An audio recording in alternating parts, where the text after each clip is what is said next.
Hey guys, today I'm checking out the Eibos Polyphemus, a filament dryer that claims to dry more evenly using a rotating spool system. We're going to see how it performs. The Polyphemus is a heated filament dryer in dry box. Its job is simple. Remove moisture from filament and keep it dry while you print. And yes, this matters even if you mostly print PLA, especially if you live somewhere humid like we do right here at the coast. Wet filament equals worse prints. Dry filament equals cleaner extrusion and better layer adhesion. What makes the Polyphemus stand out is the 360-degree rotating spool. Setup is simple. Drop the spool in, close the lid, pick your temperature and time, and hit start. The rotation is smooth and quiet, and the unit doesn't get excessively hot on the outside.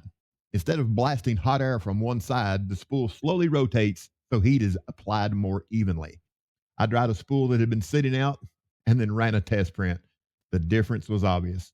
Cleaner extrusion, less stringing, and more consistent layers. Okay, who is this really for?